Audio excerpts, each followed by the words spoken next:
जय माता दी दोस्तों।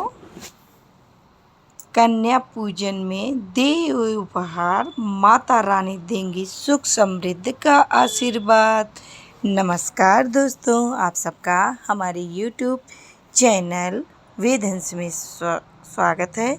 माता रानी की कृपा दृष्टि हम सबके ऊपर हमेशा बनी रहे। तो आइए जानते हैं कि कन्या पूजन में इनमें से कुछ उपहार माता रानी देंगी सुख समृद्धि का आशीर्वाद।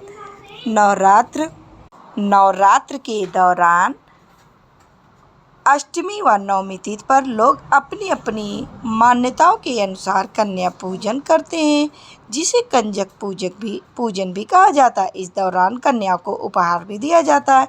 ऐसे में अगर आप घर आई कन्याओं को यह उपहार देते हैं तो इससे आपको माता रानी की विशेष कृपा मिलेगी।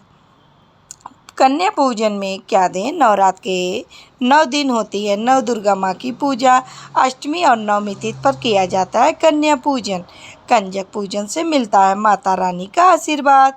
हिंदू धर्म में कन्याओं को माँ दुर्गा का ही स्वरूप माना जाता है। यही कारण है कि नवरात्र की अष्टमी व नवमी तिथि पर ही घर पर कन्याओं को आमंत्रित करके उन्हें भोजन करवाया जाता है और कुछ न कुछ उपहार या धन दिया जाता है।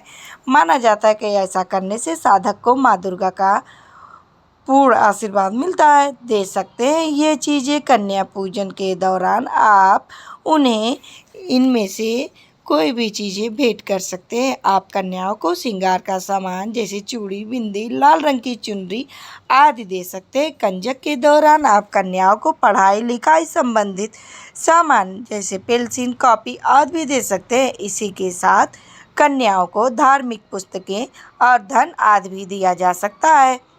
इन सभी चीज़ों को कन्या पूजन में देने से माता रानी प्रसन्न होती हैं और साधक पर अपनी दया दृष्टि बनाए रखती हैं। ना दे ऐसे उपहार।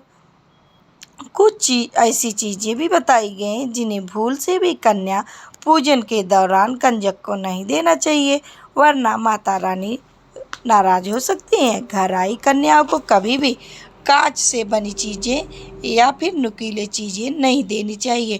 कांच में जैसे कप हो गया और बहुत सी चीज़ें हैं जो कि आप सब खुद ही जानते हैं। इसी के साथ कंजक को काले वस्त्र या काले रंग के रुमाल आदि भी ना दें, ऐसा करना अशुभ माना जाता है। साथ ही छोटी कन्याओं को स्टील के बर्तन या प्लास्टिक की चीज़ें जैसे लंच बॉक्स आदि उपहार के रूप में देना भी शुभ नहीं माना जाता है।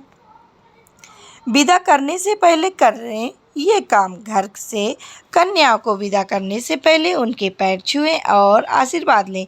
इसके बाद कन्याओं को माता रानी के जयकारे लगाते हुए विदा करें। साथ ही इस बात का भी ध्यान रखें कि कन्याओं को विदा करने के तुरंत बाद घर की साफ सफाई ना करें। अगर आप इस सब बातों का ध्यान रखते हैं तो इससे आपको कन्या पूजन का पूर्ण फल मिलता है। तो दोस्तों, कैसी लगी मेरी ये छोटी सी जानकारी? उम्मीद करती हूँ कि आप सबको मेरी ये जानकारी ज़रूरी पसंद आई होगी। तो प्लीज़ दोस्तों, कमेंट बॉक्स में जय माता दी लिखना ना भूलें। माता रानी सब पर अपनी कृपा हमेशा बनाए रखें। वीडियो में लास्ट तक बने रहने के लिए आप सभी का बहुत बहुत धन्यवाद।